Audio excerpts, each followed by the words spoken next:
গীত ৭৪ হলো সেই সময়কালীন গীত যখন লোকেরা ঈশ্বরের অনুপস্থিতিকে উপলব্ধি করতে পারছে, ঈশ্বর বিহীন অবস্থার মধ্যে দিয়ে যাচ্ছে। আসলে যখন আমরা ঈশ্বরের অনুপস্থিতি অনুভব করি, অনুপস্থিতি মানে তাকে আর পাচ্ছি না, তার কোনো আশীর্বাদ পাচ্ছি না, উত্তর পাচ্ছি না, বাস্তবিক কি তখন ঈশ্বর আমাদের কাছে থাকেন না? Praise the Lord. Welcome to our channel, Spiritual Awakening in the Light of Truth. কি থাকেন কি থাকেন না? থাকেন। আমেন। ঈশ্বর আমাদের কাছে, ঈশ্বর আমাদের সঙ্গে, ঈশ্বর আমাদের নিকটবর্তী সর্বদা চিরকাল থাকেন। কেননা তিনি পাবো না যে কেন প্রয়োজন, কিন্তু আমরা কিছু দৃষ্টান্ত কথার দ্বারা উপলব্ধি করতে পারি যে হ্যাঁ, তাকে কাছে থাকলেও ডাকার প্রয়োজন। হালেলুয়া। তাকে কাছে থাকলেও বলার প্রয়োজন, আমার এটা দরকার। কারণ মথি তার 6 অধ্যায়ে বাক্য কি বলছে, তিনি চাইবার পূর্বে থেকে জানেন আমাদের কি প্রয়োজন। তবুও মথি 7 সাথে কি লেখা আছে? চাও তোমাদিগকে দেওয়া যাইবে, অন্বেষণ করো তোমরা পাইবে, দ্বারে আঘাত করো তোমাদের জন্য দ্বার খুলিয়া দেওয়া যাইবে। যদ্যপি প্রভু আমাদের নিকটবর্তী, কিন্তু আমরা প্রভুর থেকে দূরে সরে যাই। হালেলুয়া। তিনি আমাদের নিকটবর্তী, কিন্তু আমরা তার থেকে দূরে সরে যাই। কি দ্বারা? খারাপ কাজ দ্বারা, খারাপ চিন্তা দ্বারা, অবিশ্বাস দ্বারা, নানান রকম অনেক কিছুর দ্বারা আমরা প্রভুর কাছ থেকে দূরে সরে যাই। কিন্তু মনে রাখবো, তিনি আমাদের নিকটবর্তী, এবং তিনি নিকটবর্তী থাকলেও আমাদের ডাকার প্রয়োজন। তিনি জানলেও তবুও আমাদেরকে জানানোর প্রয়োজন। তিনি সমস্ত কিছু জানেন, তবুও আমাদের মনের কথা ভেঙে ভেঙে বলা প্রয়োজন। হালেলুয়া। গীত ৬২:৮ কি বলে? মনের কথা কাকে ভেঙে ভেঙে বলবেন? হ্যাঁ, কেন? বাড়ির বন্ধু বান্ধব, প্রতিবেশী, আত্মীয় স্বজন, প্রিয়জনকে বললে হবে না? বাক্য বলছে, তোমার মনের কথা ভাঙিয়া ভাঙিয়া ভাঙিয়া ভাঙিয়া সদা প্রভুকে বলো। Hallelujah, hallelujah. কারণ প্রভু, তিনি, তার কাছ থেকে সবচেয়ে সেরা উত্তরটা আসবে, এবং তার কাছে মনের কথা ভেঙে বললে পরবর্তীকালে আর খোঁটা খাওয়ার ভয় থাকে না। হালেলুয়া। পরবর্তীকালে আর ঘুরে শুনতে হয় না, তোমার জীবনে তো এই ঘটনা ছিল, তাও তুমি কেন এরকম করছো? কারণ প্রভু, তিনি আমাদেরকে লজ্জিত কখনো করেন না। হালেলুয়া। কখনো তিনি আমাদেরকে হতাশ করে না। তার সন্তানেরা হোঁচট খেয়ে পড়ুক, বিমুখ হয়ে যাক, সেটা তিনি কখনো চান না। হালেলুয়া। আসুন আমরা গীত ৭৪-এর 1 পদ দেখি। মনে হতে পারে ঈশ্বর আমাদেরকে ছেড়ে চলে গেছে, মানে তাদেরকে ছেড়ে চলে গেছে, আর সেই জন্য আমি শুরুতে এতগুলো কথা বললাম। কি লেখা আছে? হে ঈশ্বর, তুমি কেন চিরতরে ত্যাগ করিয়াছ? অর্থাৎ কতটা কঠিন পরিস্থিতি হলে একজন ব্যক্তি তার প্রার্থনার দ্বারা এমনভাবে বলতে পারে যে হে ঈশ্বর, তুমি কেন চিরকাল আমাকে ত্যাগ করেছো? মানে ঈশ্বরের কোনো আশীর্বাদ, কোনো অনুগ্রহ তিনি আর নিজের চোখে কি করতে পারছেন না, দেখতে পাচ্ছেন না। এবং নিচে যদি আমি দেখি 8 পদের দিকে, 9 পদের দিকে দেখুন, আমরা আমাদের চিহ্নসমূহ দেখিতে পাই না। হালেলুয়া। এবং কোনো ভাববাদী আর নেই। কি বলছে? আমরা কোনো চিহ্ন দেখতে পাচ্ছি না যে আপনি আমাদের সঙ্গে আছেন, এবং আমাদের কি নেই? কোনো ভাববাদী আর নেই। তৎকালীন দিনে যখন কোনো বিপদ আসতো, যখন কোনো সংকটময় পরিস্থিতি আসতো, তখন ভাববাদীদের দ্বারা প্রভু কী করতেন? সতর্কবার্তা পাঠাতেন। আমরা জিসাইও, জিরোমিও, তারপর জিহিজকেল, দানিয়েল, এদেরকে দেখেছি। তারপর অনেকগুলো 12টি ছোট ভাববাদী আছে না? হোশিও, জোয়েল, আমোস, ওবদীয়, জোনা, মিখা, নহম, হবকুক, সফনীয়, হগয়, সখরীয়, মালাখি। এই 12 জন ছোট ভাববাদী, এবং আরও অনেক ভাববাদীকে তিনি পাঠিয়েছেন। তারা হয়তো বই লিখেননি, কিন্তু তিনি পাঠিয়েছেন। যেমন দাউদের পাপ স্মরণ করিয়ে দেওয়ার জন্য প্রভু সদাপ্রভু কাকে পাঠিয়েছিলেন? নাথন ভাববাদীকে পাঠিয়েছিলেন। 2 শমূয়েল তার 12 অধ্যায় 1 পদে তাই বলে না ঈশ্বরের বাক্য, যে তিনি নাথন ভাববাদীকে পাঠিয়েছেন দাউদের সমস্ত কিছু কুকর্মকে স্মরণ করিয়ে দেওয়ার জন্য, চেতনা দেওয়ার জন্য। ঠিক একই রকমভাবে তিনি বিভিন্ন সময়ে বিভিন্ন যুগে ভাববাদীদেরকে পাঠিয়েছেন, যাতে বার্তা পাঠানো যায়, বা যাতে বার্তা শুনে মানুষেরা সান্ত্বনা পায়, মানুষেরা পরিবর্তন হয়, তাদের হৃদয় যাতে কোমল হয়। কিন্তু এখানে আসেফের মুশকিল। আসেফ বলছে কি? যে কোনো ভাববাদী আমাদের মধ্যে নেই, কোনো চিহ্ন আমরা দেখতে পাই না। হালেলুয়া। কিন্তু তবুও তিনি কি করছেন? ঈশ্বরকে ডাকতে ভুলে যায়নি। হালেলুয়া। কিন্তু আমাদের ব্যতিক্রমী চরিত্র, আমরা কি করি? আজকে ডাকবো, আজকে উত্তর পেলাম তো ভালো, নালে মণ্ডলী ছেড়ে বেরিয়ে যাব, অন্য মণ্ডলীতে যাব। কি হয় কি না? তা না হলে অন্য মণ্ডলীতেও যদি না যাই, এই মণ্ডলীতে আর আসবো না, বাড়িতে একা একা প্রভুকে ডাকবো, কি হয় কি না?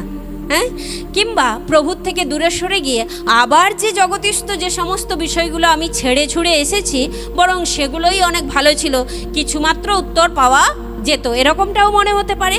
কিন্তু এখানে আমাদের ব্যতিক্রমী চরিত্র হলেও যারা প্রকৃত ঈশ্বরের সন্তান, যারা প্রকৃত ঈশ্বরে বিশ্বাস রাখে, তারা কখনো ঈশ্বরকে ত্যাগ করে না।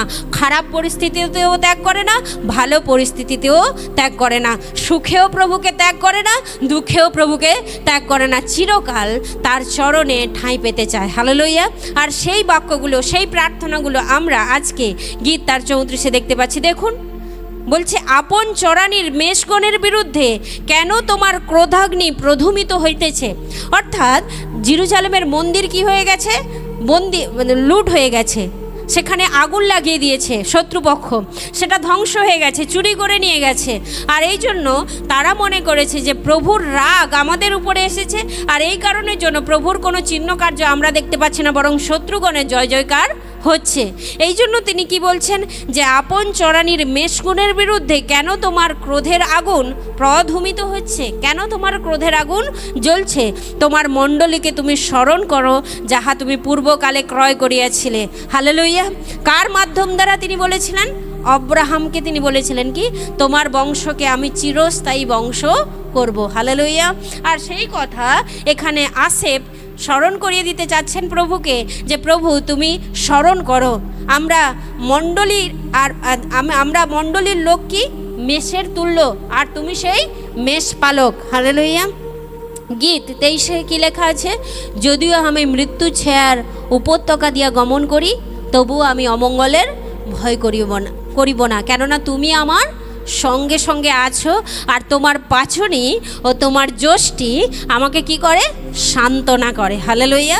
পাছনি এবং যষ্টি, প্রভুর বাক্য সকল এবং প্রভুর আজ্ঞা সকল, প্রভুর শাসন সকল আমাকে কি করে? সান্ত্বনা করে। কখন আমি ভয় করব না?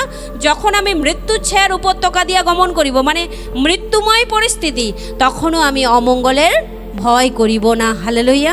আর এখানে শত্রুপক্ষ যখন সমস্ত মন্দির জ্বালিয়ে পুড়িয়ে ধ্বংস করে লুট করে নিয়ে গেছে, তখন আসেফ কি করছে? সমস্ত মণ্ডলীর হয়ে তিনি বলছেন না, প্রভু তুমি আমাকে স্মরণ করো। একবারও বলেছেন, কি বলছেন? লেখা আছে দেখুন, মণ্ডলীকে স্মরণ করো। মণ্ডলী মানে নিশ্চয়ই একক ব্যক্তি নন, অর্থাৎ তিনি নিজের জন্য এবং প্রতিবেশী সকলের জন্য, অর্থাৎ সমস্ত ইসরায়েলের জন্য তিনি কি চাইছেন? প্রার্থনা চাইছেন। হালেলুইয়া। এটা জরুরি এবং গুরুত্বপূর্ণ বিষয়, যে যখন আমরা সংকটময় পরিস্থিতিতে চাই, তখন শুধু আমি বলি আমাকে উত্তর দাও, আমাকে উত্তর দাও, আমাকে উত্তর দাও, কিন্তু আপনি কখনো একবারও বলেন না আমার মতো যারা উত্তর না পেয়ে আছে প্রভু, তাদেরকে তুমি উত্তর দাও। এটা সবচেয়ে গুরুত্বপূর্ণ বিষয়। যখন আমরা অন্যের হয়ে প্রার্থনা করি, সকলের হয়ে প্রার্থনা করি, প্রভু আমার প্রয়োজনটাও মিটিয়ে দেন। আমেন। হালেলুইয়া। হয়তো আপনি অসুস্থ, কিন্তু আপনি প্রার্থনা করুন অন্য অসুস্থ ব্যক্তির জন্য। হয়তো আপনি নিজে ঋণের দায়গ্রস্ত, কিন্তু আপনি প্রার্থনা করুন অন্য ঋণীদের জন্য, যাতে আপনার ঋণ মুকুব হতে পারে। এটা বাইবেল আমাদেরকে শেখায়।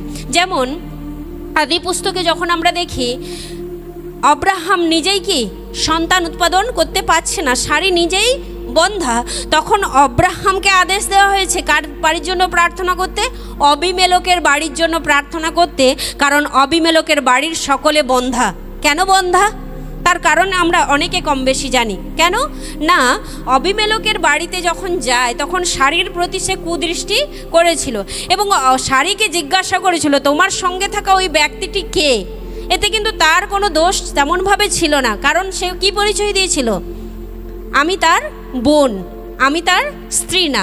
আর যখন বোন বলেছে, তখন আব্রাহাম তার নিজের করে তাকে অবিমেলক তাকে নিজের করে পেতে চেয়েছে। আর যখন এমনটা হয়েছে, তখন প্রভু সদাপ্রভু হইতে এই অভিশাপ দত্ত হয়েছে, তার পরিবারের সমস্ত সবাই কি বন্ধা হয়ে গেছে। কার পরিবারের? অবিমেলকের পরিবারের। আর তখনও আব্রাহাম নিঃসন্তান, তখনও সারি নিঃসন্তানা, তবুও আব্রাহামকে বলছে তুমি অবিমেলকের জন্য প্রার্থনা করো। হালেলুইয়া। অবিমেলকের জন্য প্রার্থনা করো। আর আব্রাহাম যখন অবিমেলকের জন্য প্রার্থনা করলেন, অবিমেলকের সমস্ত দ্বার খুলে গেল, অর্থাৎ তাদের গর্ভ যে রোধ ছিল সেই পরিবারের স্ত্রীলোকেদের, দাসীদেরও পর্যন্ত তাদের সকলের গর্ভ কি হলো? খুলে গেল। আর তারপরে কিছুদিন পরে আমরা দেখতে পাই যে সারির যখন বয়স কত? 90 বৎসর, তখন শারীর গর্ভেও কি এলো? পুত্র সন্তান এলো। Amen, hallelujah. তাই বাইবেল আমাদেরকে শেখায়, আমাদের পরিস্থিতি যত কঠিন হোক না কেন, আমরা যদি অন্য কোনো কঠিন পরিস্থিতির শিকারের ব্যক্তির জন্য প্রার্থনা করি, তখন আমাদের প্রার্থনা, তোমরা নিরুৎসাহিত হইও না, কিন্তু অবিরত প্রার্থনা করতে থাকো। হালেলুয়া। ফিলিপিও 4:6 আমাদেরকে কি শেখায়? তোমরা কোনো বিষয়ে কি হইও না? ভাবিত হইও না, কোনো বিষয়ে উতলা হইও না, কিন্তু সর্বপ্রকার বিনতি প্রভু যীশু খ্রিস্টের নামে পিতা ঈশ্বরের কাছে কি করো? তুলে ধরো। হালেলুয়া। হয়তো আমরা ধ্বংসস্থান দেখতে পাচ্ছি, হয়তো আমরা অসুস্থতা দেখতে পাচ্ছি, হয়তো আমরা অশান্তি দেখতে পাচ্ছি, হয়তো আমরা দেখতে পাচ্ছি আর্থিক সংকট, কিন্তু বাক্য বলছে উতলা হইও না, উতলা হইও না, বিমুখ হইও না, বিমর্ষ হইও না। কি করো? সর্বপ্রকার বিনতি, সর্বপ্রকার যাচনা প্রভু ঈশ্বরের কাছে তুলে ধরো। Amen, hallelujah, hallelujah. আসুন আমরা 12 পদ থেকে দেখি কি লেখা আছে। দেখুন 11 পদে দেখি, তুমি আপন হস্ত, আপন দক্ষিণ হস্ত কেন সংকুচিত করিতেছ? উহা বক্ষস্থল হইতে বাহির করো, শত্রু নিঃশেষ করো। অর্থাৎ শত্রুদিগকে তিনি ধ্বংসের কথা বলেছেন। তারপরেও তিনি 12 থেকে আমরা দেখতে পাবো 18 পদ পর্যন্ত তিনি প্রভুর পূর্বকালীন যে অতীতের ঈশ্বর, সেই অতীতের ঈশ্বরকে কি করেছেন? স্মরণ করেছেন। হালেলুয়া। অতীতের যে কাজ তা তিনি স্মরণ করেছেন। আমরা বহুবার আলোচনা করেছি না এই বিষয়, যে বর্তমান যখন পরিস্থিতি, তখন অতীতের ঈশ্বরের যে কার্য সে সকল স্মরণ করব। আপনি আপনার জীবনে যা কিছু কার্য সে সকল স্মরণ করুন না, এটাই যথেষ্ট। বাক্য থেকে স্মরণ করতে পারলে তো খুব ভালো, তা না হলে আপনি নিজে স্মরণ করে দেখুন প্রভু ঈশ্বর আপনার জীবনে অতীতে কত সংকটময় পরিস্থিতি থেকে আপনাকে উদ্ধার করেছেন। এই সংকটময় পরিস্থিতি, অতীতের যে সংকটময় পরিস্থিতি ছিল তার থেকে অনেক বেশি গুরুত্বপূর্ণ ছিল, নাকি এটা বেশি গুরুত্বপূর্ণ? আমার তো মনে হয় অতীতের সংকটগুলো ছিল সবচেয়ে বেশি গুরুত্বপূর্ণ। কারণ কি, আমাদের যে পূর্বকালীন পাপ, সেই পাপকে তিনি আমাকে প্রথমে ধৌত করেছেন, আর সেই পাপের চেয়ে তো মনে হয় না গুরুত্বপূর্ণ আর কোনো বিষয় আছে। তাই আমার আপনার জীবনে বাইবেল থেকে স্মরণ করা উত্তম বিষয়। যদি বাইবেল থেকে স্মরণ করতে কষ্ট হচ্ছে, মনে হচ্ছে যে না অনেক কঠিন বিষয়, খুঁজে পাওয়া অনেক কঠিন বিষয়, তাহলে নিজের জীবনের কাজগুলোকে স্মরণ করে দেখুন। হালেলুয়া। আজকে তাই 12 পদের দিকে আমরা যখন তাকাই তখন দেখতে পাই, বলছে তথাপি ঈশ্বরেই পূর্বাবধি আমার রাজা, পৃথিবীর মধ্যে পরিত্রাণের সাধনকর্তা। হালেলুয়া। কোনো ভাববাদী নেই, কোনো চিহ্ন কার্য নেই, কোনো মঙ্গলের চিহ্ন তিনি দেখতে পাচ্ছেন না, তবুও তিনি কি বলছেন? তবুও আমি স্বীকার করি সদাপ্রভুই আমার রাজা। Hallelujah, hallelujah. মিল আছে না? যখন নবুকদনেছর রাজার কাছে প্রণিপাত করেননি দানিয়েলের 3 বন্ধু শদ্রক, মেশক এবং অবেদনগো, তখন তাদেরকে একটা লাস্ট অপরচুনিটি দেওয়া হয়েছিল, লাস্ট চান্স দেওয়া হয়েছিল যে তোমরা প্রণিপাত করবে কি না, নাকি জ্বলন্ত অগ্নিতে নিক্ষিপ্ত হবে। তারা কি বলেছিল? আমাদের ঈশ্বর আমাদেরকে কি করবেন? উদ্ধার করবেন। আর আমাদের ঈশ্বর যদি উদ্ধার নাও করেন, তবুও আমরা তোমার চরণে বা ওই স্বর্ণ মূর্তির কাছে কি হব না? প্রণিপাত করব না। কতটা কনফিডেন্ট হলে এরকম বিশ্বাসী হওয়া যায়? আপনি আমরা কি ততটা বিশ্বাসী হতে পেরেছি?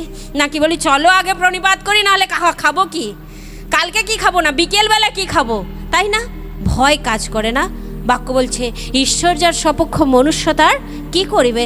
সেটা নবুকদনেছর এবং কিছু কুটিল লোকের নিজস্ব পরিকল্পনা ছিল স্বর্ণ প্রতিমার কাছে প্রণিপাত করানো, ঈশ্বরের পরিকল্পনা নয়। ঈশ্বর তাদেরকে রক্ষা করেছিলেন কি না? রাজা অবাক হয়ে বলছেন, হে জীবন্ত ঈশ্বরের সেবক, হে জীবন্ত ঈশ্বরের সেবক। বলছে যে কেউ শদ্রক, মেশক, অবেদনগোর ঈশ্বরের প্রতি বিরুদ্ধাচরণের কোনো কথা বলবে সে কি হইবে? খণ্ড বিখণ্ড হইবে। সাধারণ কোনো কথা বলেনি, বলছে সমস্ত ইসরায়েলের মধ্যে যে কেউ শদ্রক, মেশক এবং অবেদনগোর ঈশ্বরের বিরুদ্ধে কথা বলবে সে কি হবে? খণ্ড বিখণ্ড হবে এবং তার ঘর হবে ষাঁড়ের ঢিবি। কারণ তিনি নিজের চোখে দেখেছিলেন 3 জনকে বাঁধা অবস্থায় আগুনের মধ্যে ছাড়া হয়েছিল, কিন্তু আগুনের মধ্যে 4 জন ঘুরে বেড়াচ্ছে, আর 4র্থ ব্যক্তি দেখতে কার মতো? ঈশ্বরের পুত্রের সদৃশ্য। বাক্য বলছে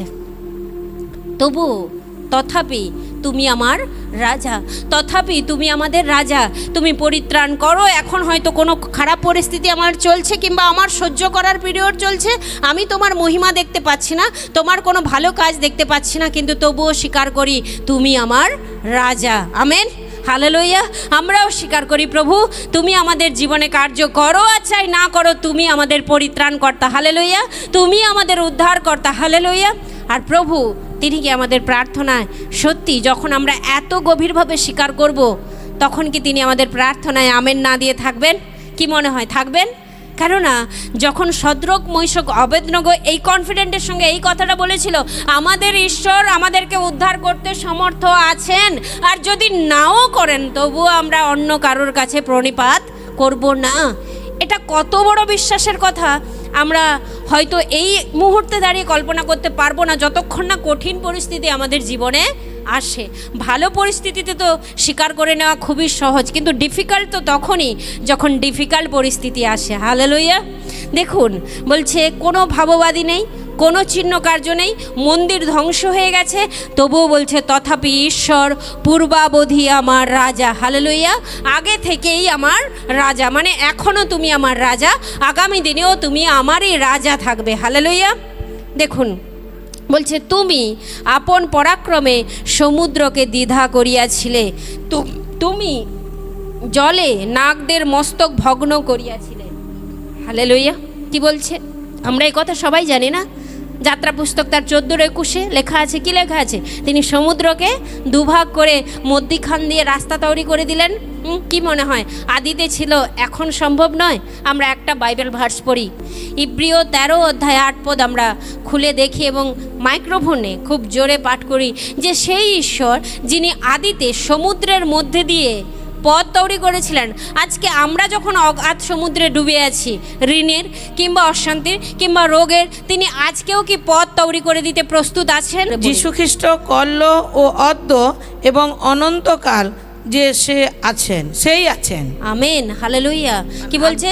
যীশু খ্রিস্ট অদ্য, ছিল, কল্য আজও আছে, এবং অনন্তকাল থাকবেন। যে সেই আছেন, মানে তিনি আদিতে যেমনটা ছিলেন তিনি আজকেও তেমনটি আছেন, আগামী দিনেও তেমনটি থাকবেন। হালেলুয়া। হালেলুয়া। আমাদের পরিস্থিতি হয়তো উত্থান পতন হতে পারে, আমাদের পরিস্থিতি আজকে ভালো কালকে খারাপ, আবার কালকে খারাপ আবার কালকে ভালো হতে পারে, কিন্তু ঈশ্বর তিনি অপরিবর্তনশীল। হালেলুয়া। তিনি আজকেও সমুদ্রের মধ্যে দিয়ে পথ তৈরি করে দেবার জন্য প্রস্তুত আছেন।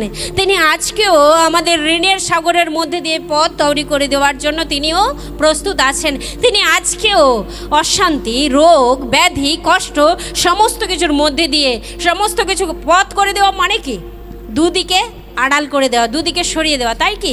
তাই তো পথ করে দেওয়া মানে কি? দুদিকে আড়াল করে দেওয়া, সরিয়ে দেওয়া। অনেক সময় আমরা মায়েরা এরকম ঝাড়ু দিই না, যখন পথ ঝাড়ু দিই কী করি? এই রকম ঝাড়ু দিই, মানে ময়লাগুলোকে দুদিকে সরিয়ে দিই। আর আজকে ঈশ্বরের বাক্য বলছে তিনি যেমনভাবে সেই যাত্রা পুস্তক 14-21 মিশরের হাত থেকে যখন পালিয়ে যাচ্ছে মোশি সবাইকে নিয়ে যেমন পথ তৈরি করে দিয়েছিলেন, আজকে তিনি আমাদেরকেও আমাদের জীবনের মধ্যে দিয়েও, আমাদের অশান্তির মধ্যে দিয়েও, আমাদের রোগের মধ্যে দিয়েও তিনি পথ প্রস্তুত করে দিতে রেডি আছেন, তৈরি আছেন। কেননা ইব্রিয় 13:8 কি বলছে? যীশু খ্রিস্ট কল্য যেমন ছিলেন অদ্য তেমনি আছেন, আর অনন্তকাল তিনি যেই তিনি সেই থাকবেন। Amen, hallelujah. দেখুন ঈশ্বরের বাক্য কি বলছে। তার মানে এখানে কি স্মরণা করছে? পূর্বকালীন পরিস্থিতি। হালেলুয়া। এগুলো আমাদের কি শেখায়? দাউদকে আমরাও দেখেছি, কি দাউদ কি করছে? যে তুমি যে নিয়ম করেছিলে সেই নিয়মকে কি করো? স্মরণ করো। তুমি যে চুক্তি করেছিলে সেই চুক্তিকে কি করো? স্মরণ করো। এখানে আশেপকেও দেখছি, তিনি বারবার বলছেন প্রভু তুমি যে নিয়ম স্থির করেছিলে সেই নিয়মকে কি করো? স্মরণ করো। তাহলে এগুলো থেকে আমরা কি শিক্ষা পাই? আমরাও পুরাতন নিয়মের বাক্য তুলে তুলে প্রভুকে বলতে পারি, প্রভু তুমি তো আমাদেরকে এই আশীর্বাদ করেছো, তুমি স্মরণ করো। হালেলুয়া। তুমি স্মরণ করো। দেখুন কি লেখা আছে 20 পদে, সেই নিয়মের প্রতি দৃষ্টি রাখো, কেননা পৃথিবীর অন্ধকারময় স্থান সকল অত্যাচারের বসতিতে পরিপূর্ণ। হালেলুয়া। কি বলছে? তুমি কিসের প্রতি দৃষ্টি রাখো? নিয়মের প্রতি।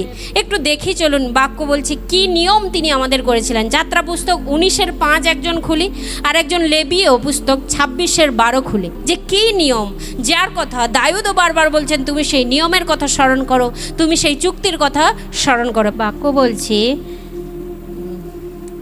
এখন যদি তোমরা আমার রবে আরাধনা করো, অবধান করো, অবধান করো ও আমার নিয়ম পালন করো, তবে তোমরা সকল জাতি অপেক্ষা আমার নিজস্ব অধিকার হইবে, কেননা আমেন। সমস্ত পৃথিবী আমার। হালেলুয়া। আমেন। বাক্য কি বলছে? এই চুক্তির কথা, এই চুক্তিগুলোর কথা।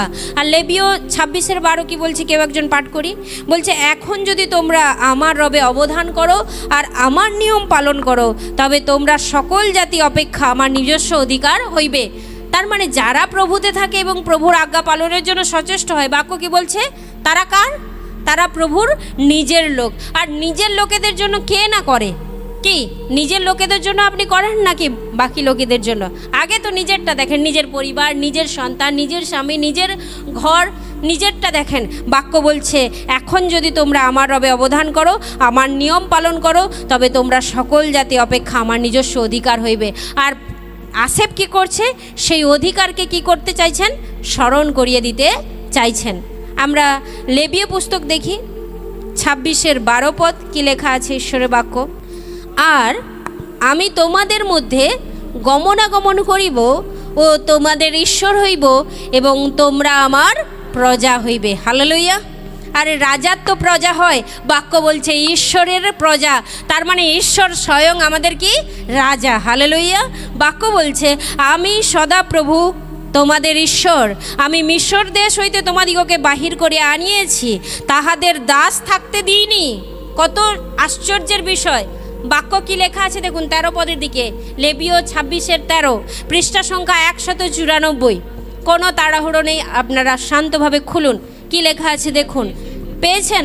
বাহির করিয়া আনিয়াছি। 26:13 বলছে, আমি সদাপ্রভু তোমাদের ঈশ্বর, আমি মিশর হইতে তোমাদিগকে বাহির করিয়া আনিয়াছি, তোমাদের দাস থাকিতে দিই নাই। হালেলুয়া।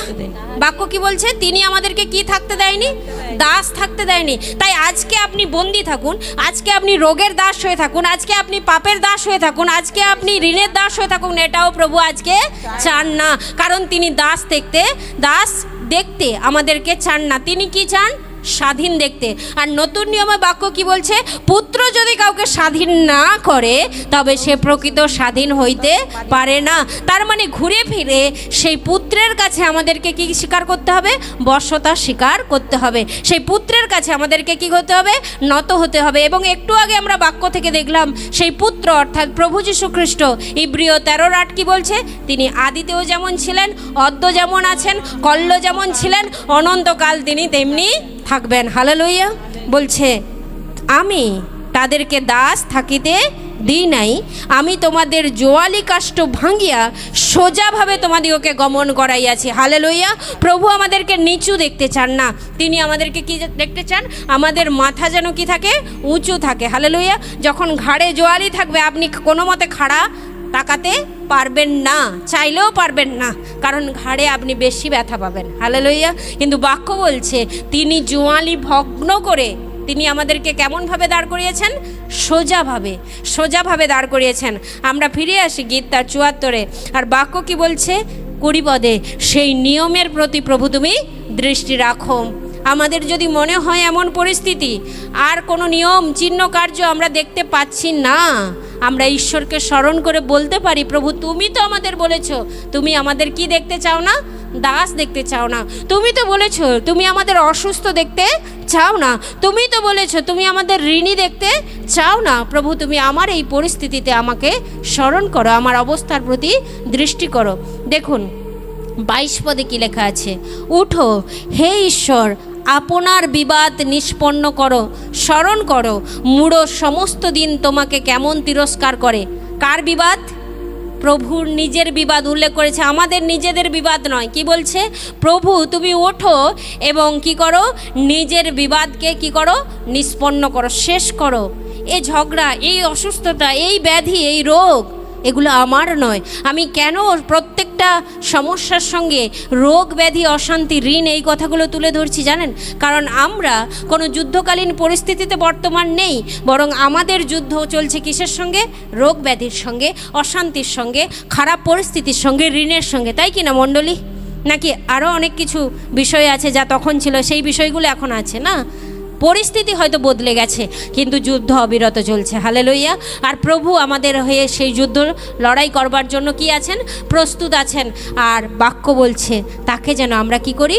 স্মরণ করি, আমরা যেন তাকে ডাকি, আমরা যেন তাকে বলি। কেননা প্রভু যার সহায়, মনুষ্য তার কি করবে? কি করিবে? মনুষ্য তার কি করিবে? কোনো কিছু করার ক্ষমতা নেই। Amen, hallelujah. ঈশ্বর আমাদের প্রত্যেককে তার আপন বাক্যে আশীর্বাদ করুক। জয় যিশু।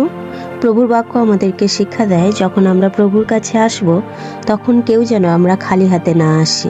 এবং পুরাতন নিয়মে মালাখী পুস্তক বলে যে আমরা নাকি ঠক এবং জোচ্চোর কিসের বিষয়ে?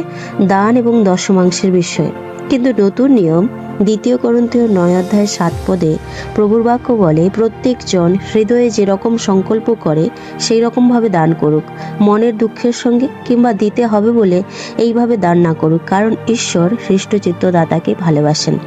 আপনি যদি ঈশ্বরের রাজ্যের জন্য অল্প বীজ বোনেন তাহলে আপনি অল্প ফসল কাটবেন, কিন্তু আপনি যদি ঈশ্বরের রাজ্যের জন্য অধিক বীজ বোনেন আপনি ঈশ্বরের রাজ্যের বিষয়ে অধিক ফসল কাটবেন। ঈশ্বরের ধন্যবাদ হোক, কারণ লুক পুস্তক আমাদেরকে এইরূপ শিক্ষা দেয়, যদি আমরা দান করি তো আমাদেরকে দেওয়া যায়।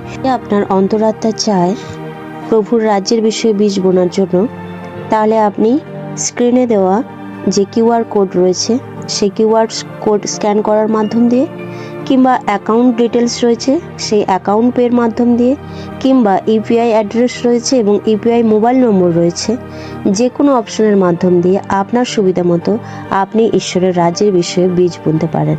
ধন্যবাদ। ঈশ্বর আপনাদের প্রত্যেককে আশীর্বাদ করুক, যীশু খ্রিস্টের নামে।